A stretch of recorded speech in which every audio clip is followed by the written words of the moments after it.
মার্কিন কংগ্রেসের যৌথ অধিবেশনে দ্বিতীয়বার প্রেসিডেন্ট নির্বাচিত ডোনাল্ড ট্রাম্প তার প্রথম ভাষণে জানিয়ে দিলেন চীন, কানাডা, মেক্সিকোর মতো ভারতের ওপরও অতিরিক্ত শুল্ক নীতি চালু হচ্ছে। গণমাধ্যমের তথ্য মতে আগামী 2 এপ্রিল থেকে ভারতের সামগ্রীতে অতিরিক্ত আমদানি শুল্ক চাপাতে চলেছে যুক্তরাষ্ট্র। 1 এপ্রিলের জায়গায় 2 এপ্রিল থেকে চালু করার কারণও নিজেই ব্যাখ্যা করেন ট্রাম্প। তিনি বলেন, আমি চাই না শুল্ক বৃদ্ধির দিনটি এপ্রিল ফুলস ডের সঙ্গে কোনোভাবে মিলে যাক।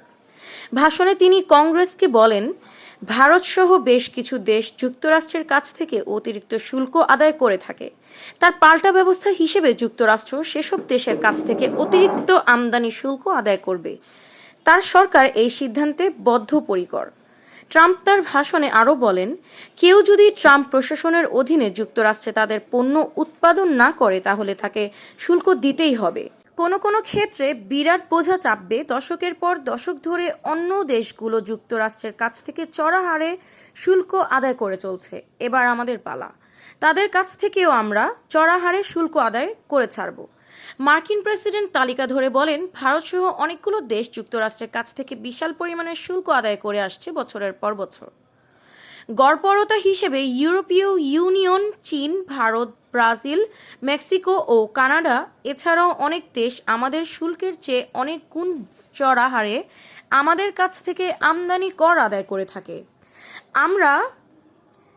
এবার আমরা তার বদলে তাদের কাছ থেকেও অনেক বেশি অঙ্কের শুল্ক আদায় করব।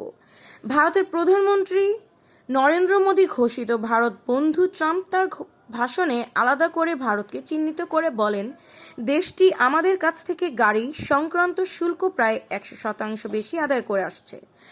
আমাদের পণ্যের ওপর চীনের গড় শুল্ক হলো আমাদের হারের দ্বিগুণ। আবার দক্ষিণ কোরিয়ার গড় শুল্ক হার আমাদের তুলনায় 4 গুণ বেশি। তার ভারসাম্য আমি চেয়েছিলাম। 1 এপ্রিল থেকেই পাল্টা শুল্ক নীতি চালু হোক, কিন্তু আমি চাই না যে এর জন্য কেউ এপ্রিল ফুলস ডেকে জুড়ে দিয়ে তামাশা বানাক। তাই 2 এপ্রিল থেকেই নয়া শুল্ক নীতি কার্য করবে যুক্তরাষ্ট্র।